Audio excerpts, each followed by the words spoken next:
Hello again. Živijo spet. Last time we were talking about the glory of God. Zadnjič ste poslušali sem govor o Božji slavi.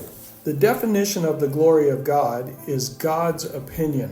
Razlaga, prevod Božja slava je Božje mnenje. And man lost God's opinion of them when they sinned. In ko človek pogrešil, je izgubil Božje mnenje o njem samem. Adam and Eve had a perfect life in the Garden of Eden. Adam in Eva sta imela popolno življenje v rajskem vrtu. God taught them everything they knew. Vsega, kar sta vedela, jih je Bog naučil. But then the devil came in, Pa je pa hudič prišel noter and he began saying something different than what God was saying. in jim je začel nekaj drugega govoriti, ki je prej Bog govoril. And when Adam and Eve listened to the devil, In ko sta Adam in Eva poslušala hudiča, they began to hear a different opinion than God's opinion. sta začela prejemati v sebi drugačno mnenje, kot je bilo prej Božje mnenje. And listening to that opinion opened the door to fear. In to, da sta poslušala drugačno mnenje, je odprlo vrata in je prišel strah. Adam said, "We hid because we were afraid." Adam je rekel, ja, skrila sva se, ker nam je bilo strah. Why were they afraid? In zakaj jo je bilo strah? Because they didn't trust in their relationship with God anymore. Ker nista več bila prepričana o njunem odnosu z Bogom. The only answer to fear is love. Edini odgovor na strah je ljubezen.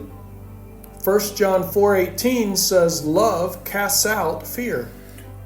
1. Janezova 4:18 pravi, popolna ljubezen vrže ven strah. Because Adam and Eve had sinned, they had separated themselves from love.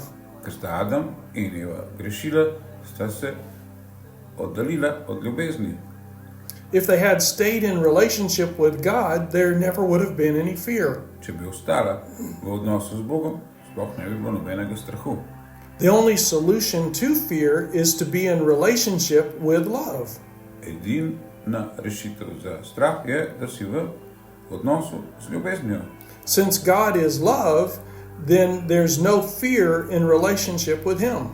Ker pa ljubezen Bog je, zato ni v odnosu z njim nobenega strahu. When we listen to what the devil says, it separates us from God. Če poslušamo to, kar govori hudič, nas to oddalji od Boga. So I want to talk about next time about how to have a relationship with God. In rad bi naslednjič, ko boste poslušali, da bi vam spregovoril o kako imeti odnos z Bogom. See you tomorrow. Se vidimo jutri.